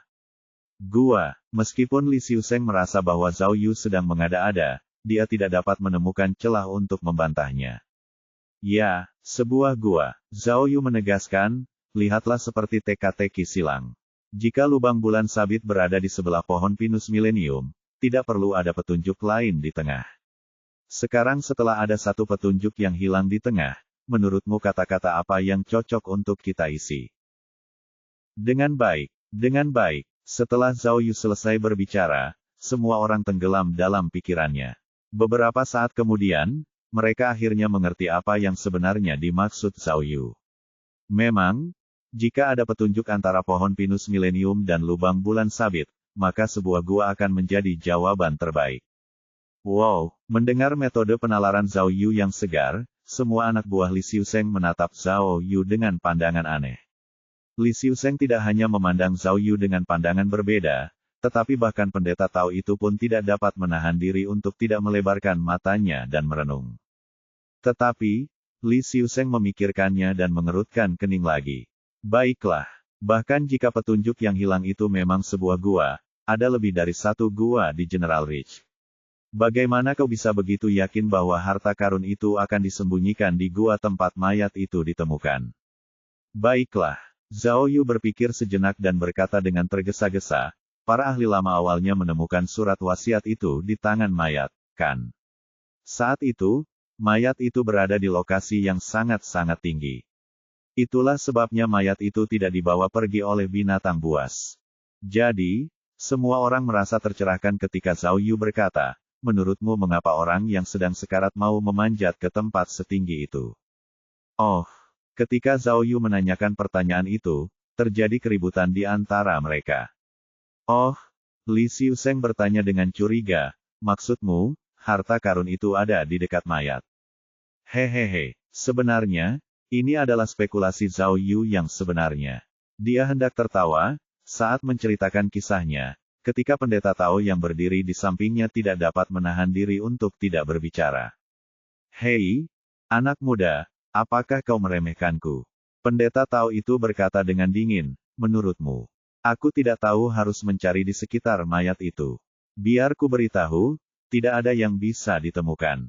Kau, perkataan pendeta Tao itu tentu saja merupakan pukulan telak bagi kepercayaan diri Zhao Yu. Jelaslah bahwa orang yang paling dibenci oleh pendeta Tao itu tidak lain adalah Zhao Yu, yang telah menggagalkan rencana besarnya. Jika dia dapat menggagalkan pemikiran Zhao Yu, itu akan memberi Li Xiuseng alasan yang sah untuk membunuh Zhao Yu.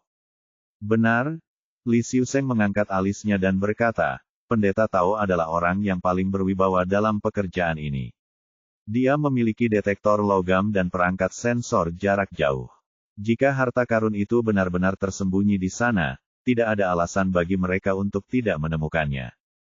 Berbicara tentang ini, mata Li Xiuseng sekali lagi menampakkan sinar pembunuh. Bab 417. Haha, menghadapi tuduhan pendeta Tao dan keinginan Li Xiuseng untuk membunuh, Zhao Yu tiba-tiba tertawa terbahak-bahak. Ia tertawa selama beberapa detik, lalu berkata dengan jahat, Tuan Li, kapan aku mengatakan bahwa harta karun itu harus disembunyikan di samping mayat? Bukankah itu hanya tebakanmu? Kamu, batuk-batuk. Li Xiuseng begitu panas karena emosi, sehingga dia mulai batuk dengan kuat lagi. Alasan mengapa aku mengemukakan alasan mengapa mayat yang sekarat itu naik ke tempat yang lebih tinggi, adalah untuk mengingatkan semua orang. Zhao Yu berkata, orang yang meninggal itu memegang surat kematian Qiu Cheng, atau surat wasiat, dan dia memanjat sampai ke atas, jadi mengapa demikian? Zhao Yu menanyakan hal ini, membuat semua orang bingung, menatapnya dengan pandangan kosong. Menjaga, Zhao Yu ingin menepukkan tangannya, tetapi kedua tangannya diborgol di belakang punggungnya. Dia hanya bisa menggelengkan kepalanya dan berkata, keturunan Qiu Cheng meninggal di tempat yang begitu tinggi, ingin menjaga harta karun, untuk melindungi sisa-sisa keluarga Qiu.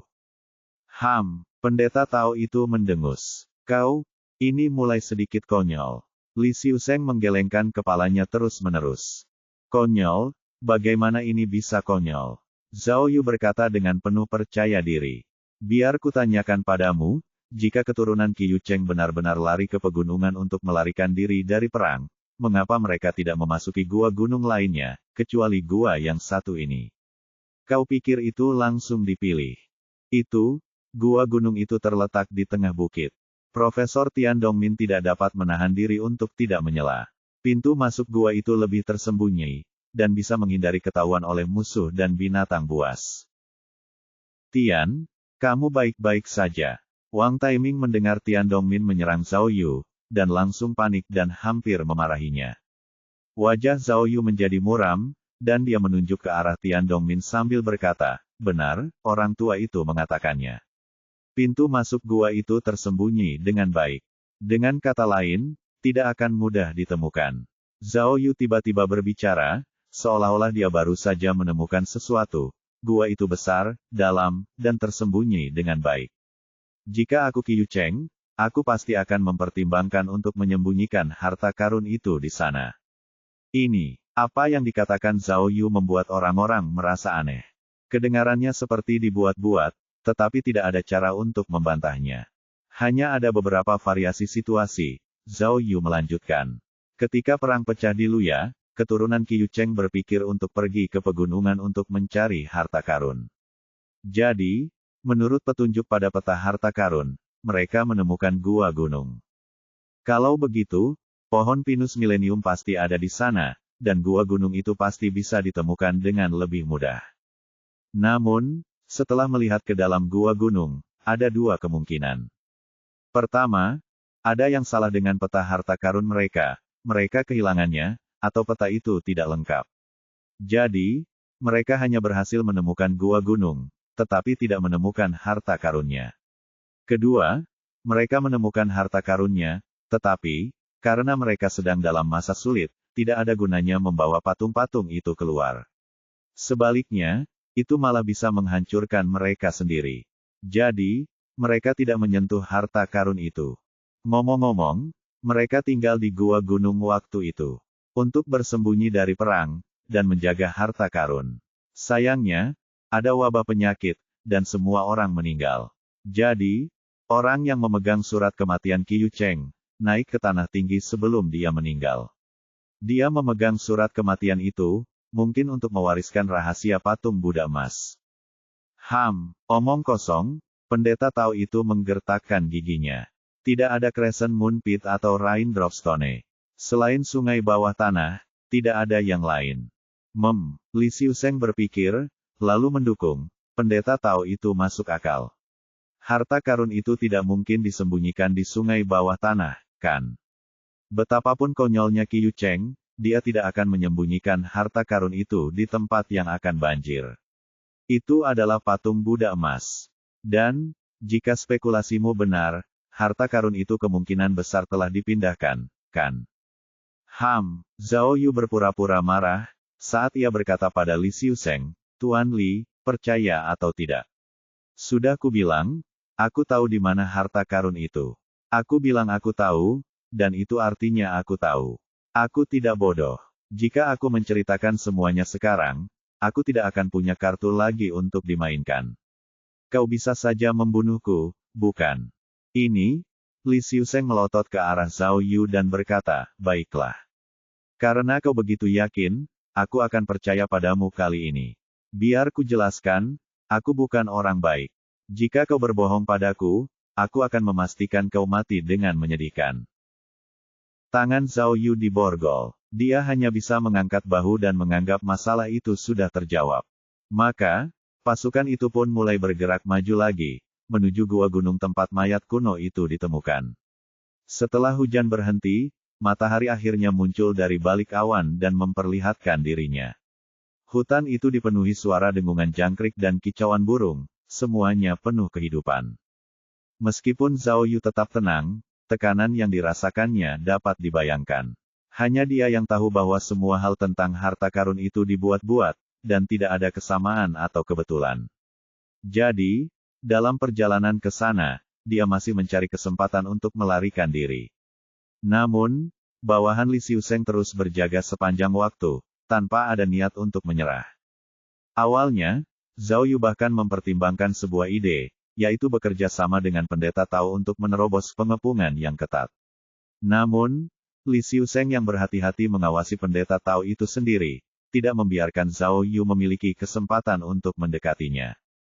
Sebenarnya, ada alasan penting lain mengapa Zhao Yu ingin menunda begitu lama, yaitu, sejak sistem memberikan heksagram, Genqian, sudah 1,5 hari, tetapi sistem tidak mengirimkan pemberitahuan berakhir.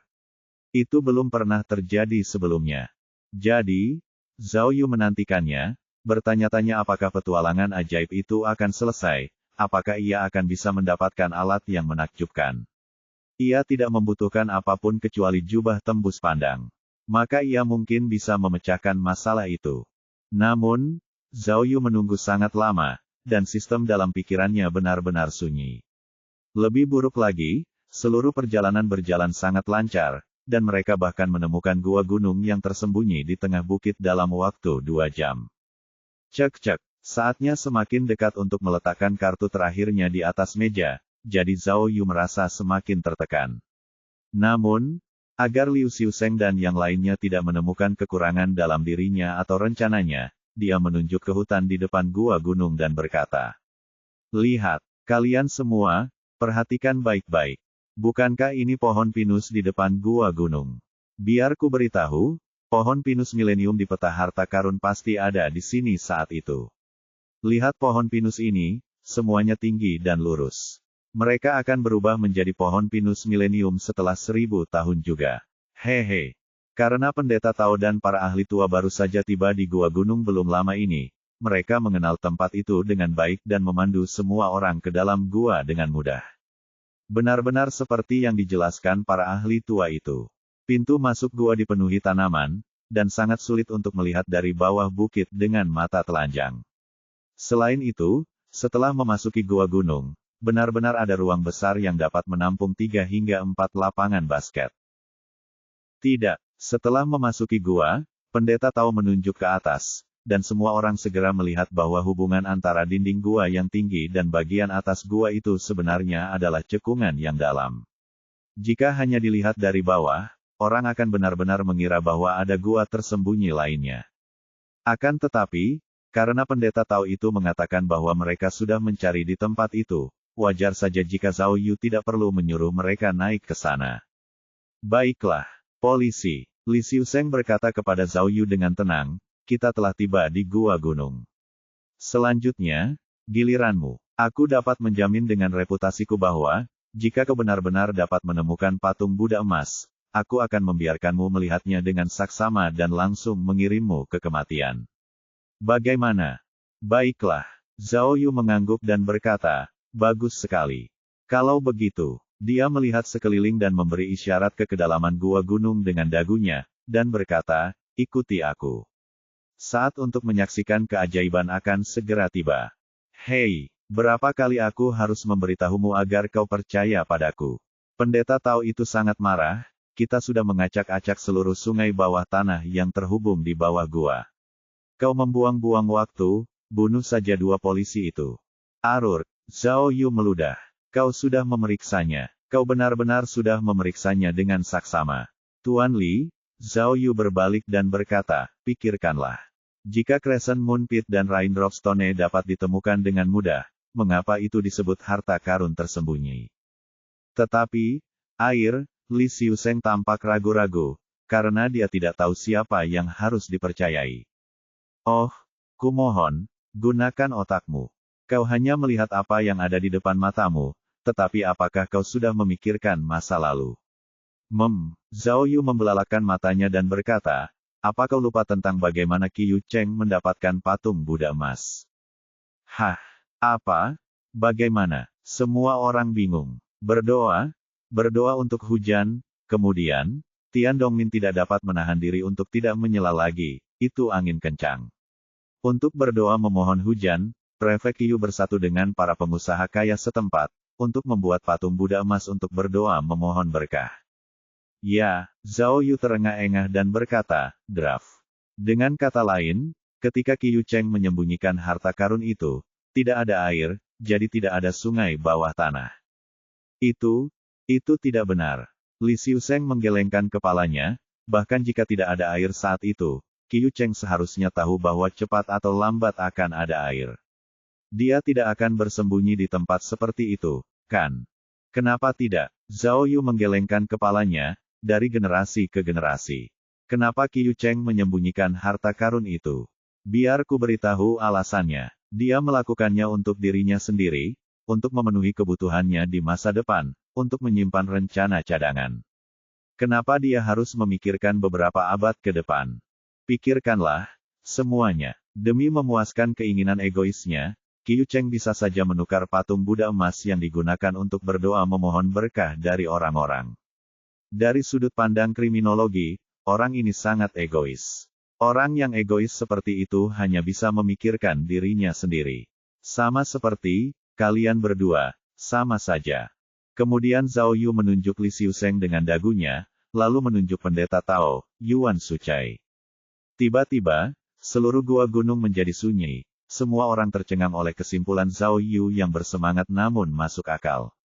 Baiklah, Li Xiuseng mengangguk dan berkata, kau benar, aku orang yang egois. Ayo pergi, aku ingin melihat apakah apa yang kau katakan itu benar, untuk melihat apakah patung Buddha emas ada di dalamnya. Bab 418. Sebenarnya, alasan mengapa Zhao Yu berbicara dengan sangat keras adalah karena ia ingin meyakinkan Li Xiuseng dan yang lainnya untuk masuk jauh ke dalam gua. Zhao Yu tahu bahwa gua itu berada di lereng bukit, bagian dari bukit antara puncak dan kaki, dan ada air yang dalam di dalam gua. Ini berarti dua hal, satu adalah bahwa ada medan yang rumit di dalam gua, dan yang lainnya adalah bahwa gua itu pasti gelap gulita di dalam.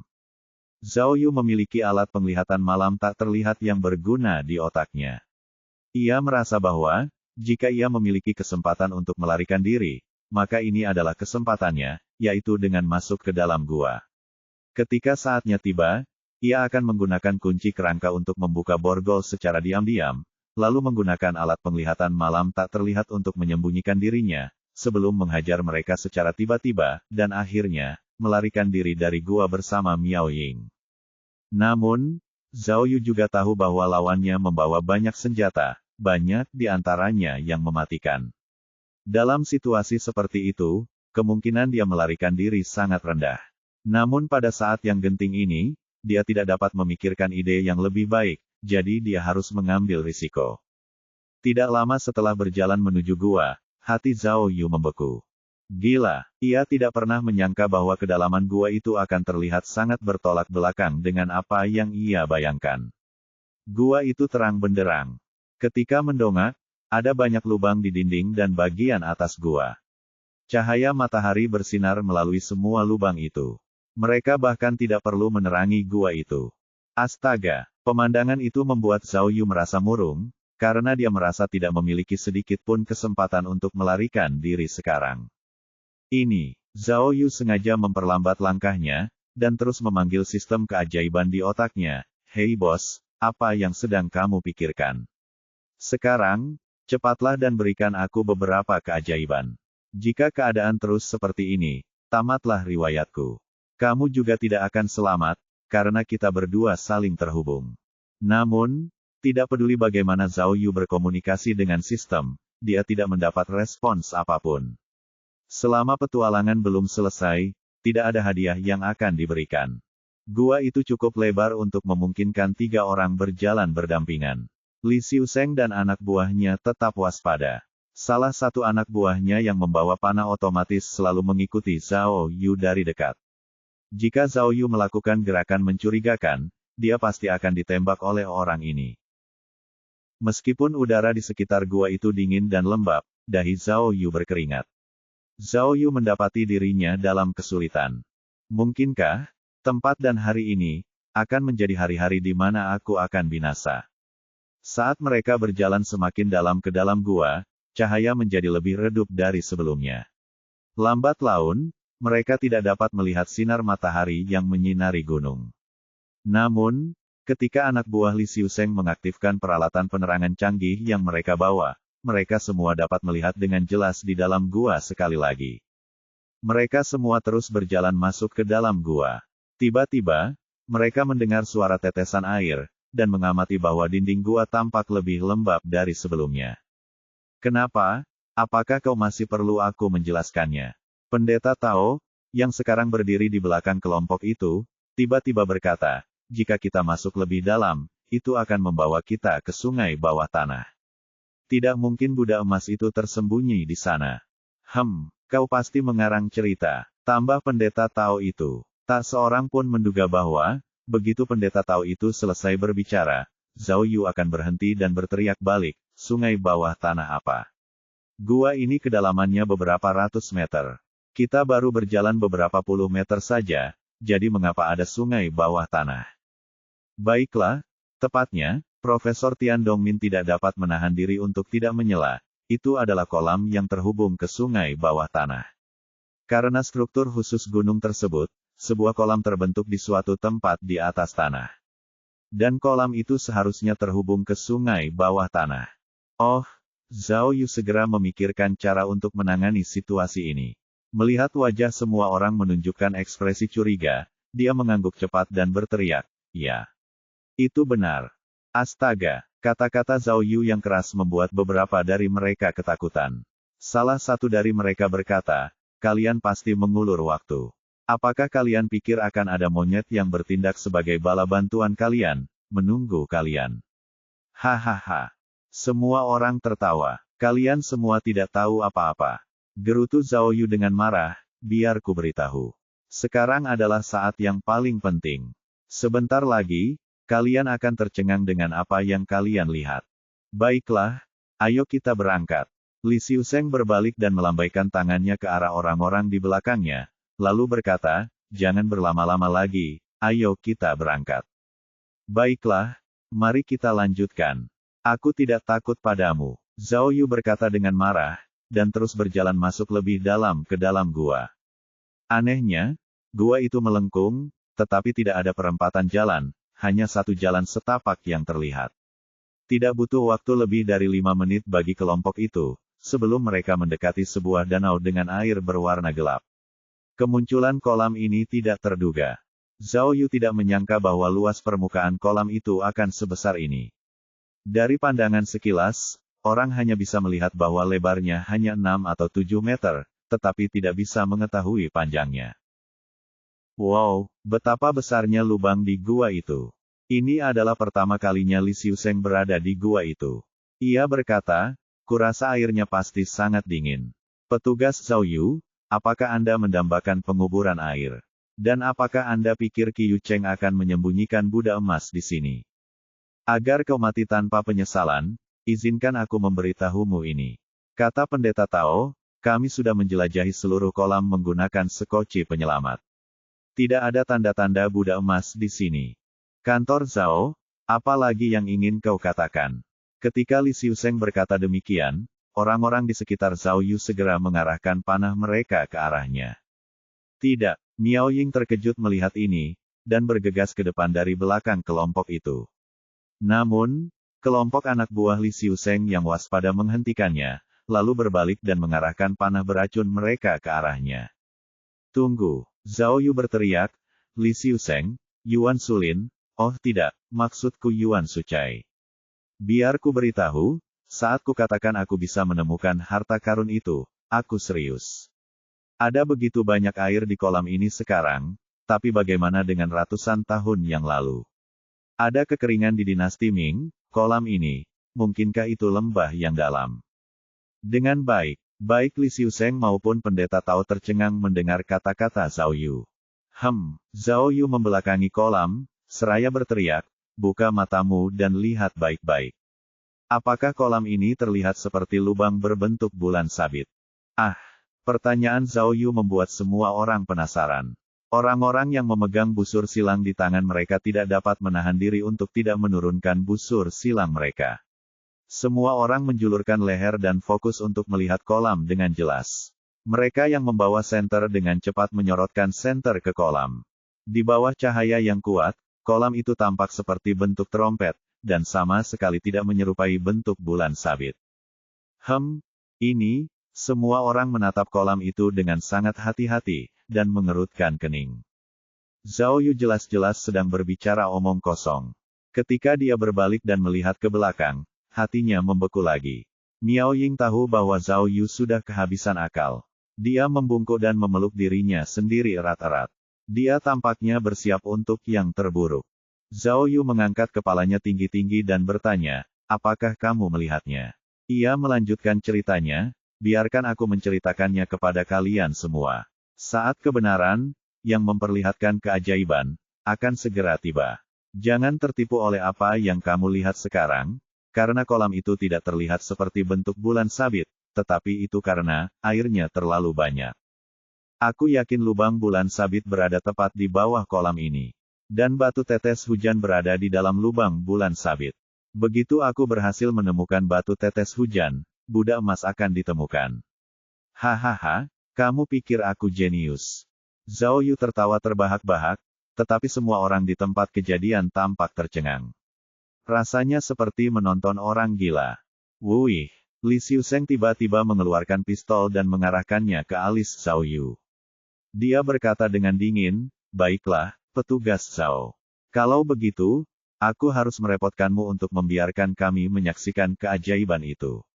Sekarang, sudah waktunya bagimu untuk melompat turun dan membawaku ke Buddha emas. Bab 419. Petugas polisi Zhao, karena Anda begitu yakin, Li Xiuseng mengarahkan senjatanya ke dahi Zhao Yu dan berkata dengan dingin, mengapa Anda tidak turun untuk mengambil patung Buddha emas itu?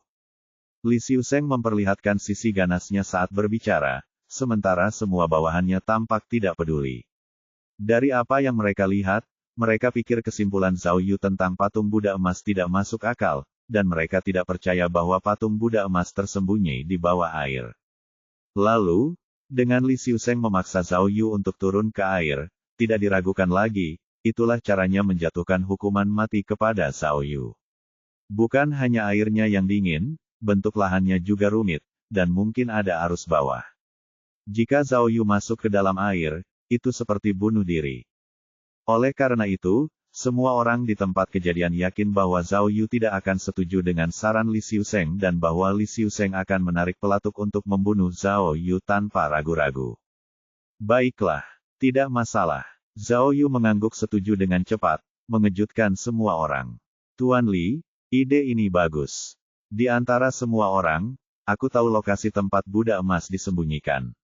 Jika aku tidak pergi, siapa lagi yang bisa? Ketika Zhao Yu berbicara, semua orang terkejut, bahkan para ahli tua dan Miao Ying pun terkejut. Kau, benar-benar ingin turun ke sana. Li Xiuseng melirik danau yang dingin itu, namun dia belum meletakkan senjatanya. Meskipun agak dingin, kurasa aku bisa mengatasinya. Zhao Yu mengangguk dan berkata, bagaimana? Lihat jam tanganmu, dan dalam waktu setengah jam, aku pasti akan menemukan lokasi pasti patung Buddha emas. Kau, kata Zhao Yu dan Li Xiuseng tampak canggung. Ia tidak tahu apakah harus mengangkat senjatanya atau menurunkannya. Ia mengerutkan alisnya dan berkata, kau begitu yakin bahwa patung Buddha emas itu berada di bawah air. Seperti yang kukatakan sebelumnya, percaya atau tidak. Zhao Yu mengangkat alisnya dan berkata, bunuh aku dan kau akan kehilangan kesempatan untuk mendapatkan patung Buddha emas. Tidak, aku tidak bisa. Miao Ying tiba-tiba berlari ke depan dan berkata, Zhao Yu, biarkan aku pergi bersamamu. Tidak mungkin. Li Xiuseng memanfaatkan kesempatan itu untuk menyimpan senjatanya dan berkata, aku harus menyandera polisi wanita itu. Bawahan Li Xiuzeng segera menghentikan Miao Ying. Baiklah. Li Xiuzeng berteriak pada Zhao Yu, Zhao Yu, aku tidak takut kamu main-main, aku sudah menunggu begitu lama, jadi sebaiknya aku memberimu 10 menit lagi. Apakah kamu tuli? Aku bilang setengah jam. Zhao Yu memberi isyarat ke arah air, meskipun aku tahu lokasi pasti patung-patung itu, aku masih butuh waktu untuk menemukannya, kan? Tidak mungkin, setengah jam terlalu lama. Aku hanya bisa menunggumu selama 10 menit. Li Xiuzeng tidak memberi ruang untuk negosiasi, jika aku tidak melihatmu membawa patung Buddha emas kembali setelah 10 menit, aku akan membunuh pacarmu dan 2 ahli tua itu dengan cara yang paling brutal. Bajingan, Miao Ying menggertakkan giginya. Dia ingin menerobos kekangan musuh, tetapi mereka mendominasinya dengan kekuatan jumlah yang sangat besar dan menghentikannya lagi. Kapten Miao, jangan khawatir, Zhao Yu segera berkata, karena kita tidak bisa melarikan diri, mengapa tidak melihat patung Buddha emas terlebih dahulu? Dengan begitu, kita bisa mati dengan tenang. Benarkan? Ketika dia berbicara, Zhao Yu mengangguk pelan ke arah Miao Ying. Meskipun Miao Ying tidak yakin apa yang dimaksud Zhao Yu, dia bisa merasakan bahwa Zhao Yu mungkin punya rencana, jadi dia berhenti meronta. Zhao Yu berbalik dan berbicara kepada Li Xiuzeng, 15 menit, itu batasku. Oh, kumohon, apa gunanya kau repot-repot menghabiskan waktu beberapa menit dengan seseorang yang akan mati? Baiklah, nak, ini yang kau katakan. Li Xiuzeng mengangguk dan berkata, tapi, aku katakan padamu, kami tidak membawa pakaian selam atau tabung oksigen. Aku tidak membutuhkannya. Zhao Yu membungkukkan lehernya dan memberi isyarat, buka borgolku, dan aku akan melakukan ini. Ayolah, jangan buang-buang waktu. Zhao Yu cemberut dan berkata, jika kamu pikir aku masih bisa melarikan diri dalam keadaan seperti itu, kamu mungkin juga membunuhku dengan 1 tembakan. Li Xiuzeng masih ragu-ragu. Kemudian, ada seorang kawan, yang sudah cukup tua, yang berjalan dari belakang dan berbisik ke telinga Li Xiuzeng. Meskipun tidak seorang pun dapat mendengar apa yang dikatakannya dengan jelas, orang itu kemungkinan besar mengingatkan Li Xiuzeng untuk tidak membiarkan Zhao Yu memiliki kesempatan untuk melarikan diri, atau sesuatu seperti itu. Li Xiuzeng jelas tidak memiliki kekhawatiran seperti itu, dan akhirnya melambaikan tangannya dan berkata, kolam renang itu terhubung ke sungai bawah tanah. Jaraknya setidaknya belasan meter dari sini ke sungai bawah tanah. Kemudian, Li Xiuzeng memberi isyarat kepada bawahannya, mengutus seseorang ke depan untuk membuka borgol Zhao Yu. Pendeta Tao, Li Xiuzeng berbalik untuk memberitahu Yuan Sucai, jika kamu jadi aku, kamu akan membuat keputusan yang sama, kan? Anak ini benar, kita berdua adalah manusia yang sangat egois, tetapi, hanya orang yang egois yang akan begitu terobsesi dengan impian mereka. Pendeta Tao itu mendengus dan berbalik dengan jijik. Zhao Yu menggerakkan pergelangan tangannya dan berkata pada Li Xiuzeng, hei, Li, kamu pasti punya tali, kan? Ikatkan padaku. Saat aku menemukan patung Buddha emas, aku akan menarik talinya, dan kamu tinggal menarikku ke atas. Baiklah, kami akan melakukan apa yang kau inginkan. Li Xiuzeng mengangguk, lalu segera mengirim orang untuk mempersiapkan tali. Lalu ada seseorang yang memegang senter dan maju ke depan sambil berkata, ambil ini kedap air. Tidak perlu. Zhao Yu melambaikan tangannya dan tersenyum jahat, aku pandai melihat dalam kegelapan. Gila, orang itu memutar matanya ke arah Zhao Yu, menunjukkan ekspresi yang tidak terbayangkan. Tidak mungkin, anak muda. Di bawah sana sangat gelap, bagaimana mungkin kamu tidak membawa senter? Profesor Tian Dongmin mengingatkan dari belakang. Oh, Zhao Yu awalnya mengira bahwa ia memiliki invisible night vision dan tidak memerlukan peralatan penerangan apapun. Namun, setelah diingatkan oleh Tian Dongmin, ia berpikir bahwa, jika ia tidak menggunakan senter, itu akan menimbulkan kecurigaan. Jadi, ia mengulurkan tangannya untuk mengambil senter tersebut. Saat itu semua orang di sana semakin meragukan Zhao Yu. Tuan Li, Anda harus menepati janji Anda. Setelah semuanya siap, Zhao Yu berkata kepada Li Xiuzeng lagi, perhatikan baik-baik jam tangan Anda. Setelah 15 menit, saya akan kembali. Sebelum itu, kau tidak boleh membahayakan orang-orangku, termasuk kedua ahli tua itu. Mereka menghabiskan seluruh hidup mereka untuk mencari patung Buddha emas. Sebelum mereka mati, kau harus membiarkanku melihat patung Buddha emas itu, oke? Tentu saja, Li Xiuseng mengangguk dan berkata, tidak bisakah aku menunggu 15 menit lagi? Tapi, setelah menit-menit itu, semuanya akan sulit untuk dikatakan apa yang akan terjadi.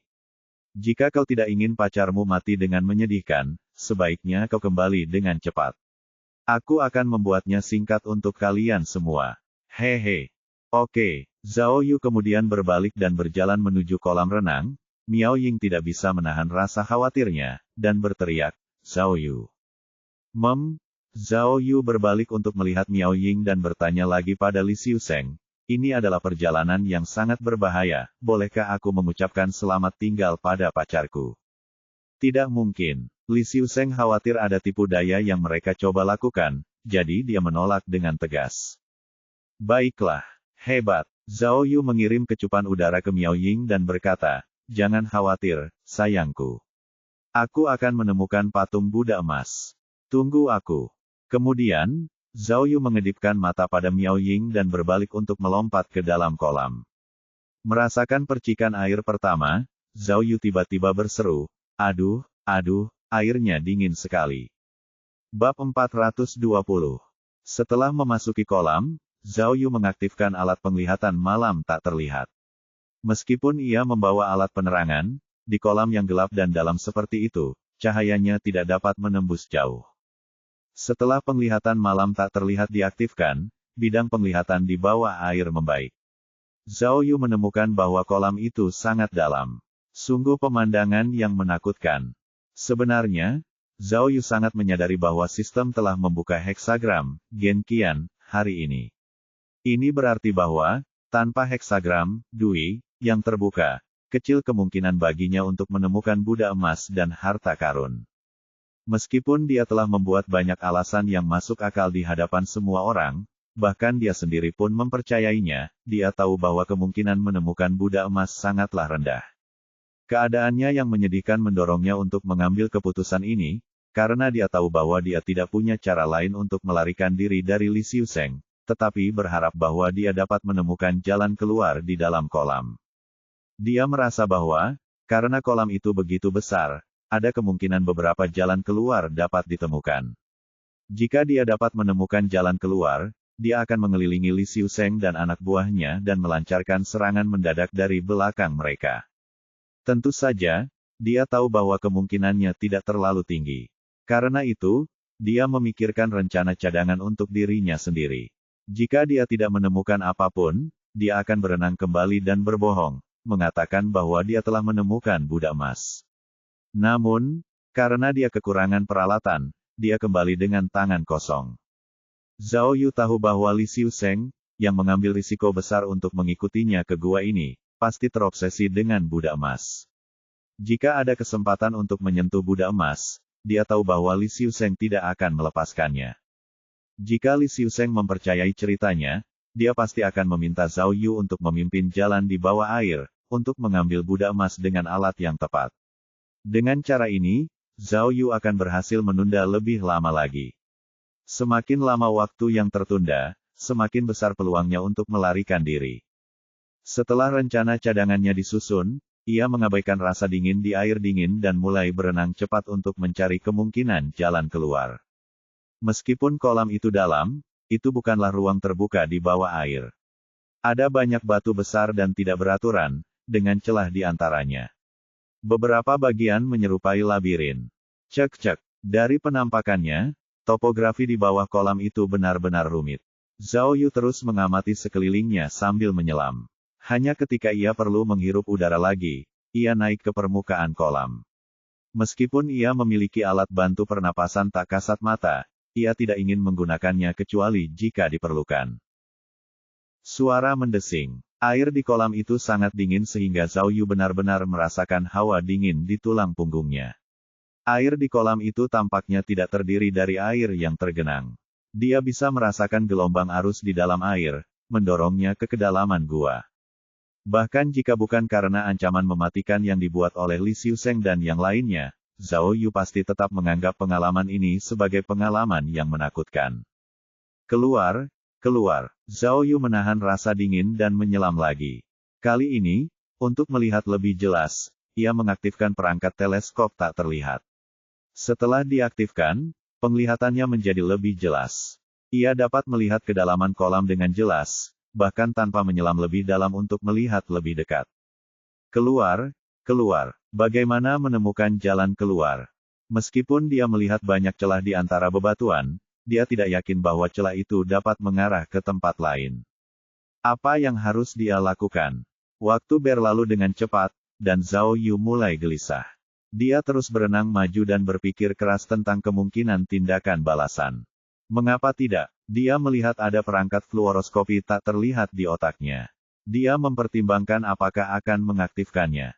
Tepat ketika Zhao Yu tengah memikirkan apakah akan mengaktifkan alat fluoroskopi tak kasat mata, sesuatu menarik perhatiannya. Astaga, jadi, apa itu tadi? Dengan penggunaan gabungan alat penglihatan malam tak kasat mata dan alat fluoroskopi tak kasat mata, Zhao Yu mengamati bahwa, sekitar 5 atau 6 meter di bawah kakinya, terdapat celah besar. Celah besar itu menyerupai mulut besar iblis. Di dalam celah itu tampak jauh lebih gelap dibandingkan dengan tempatnya berada.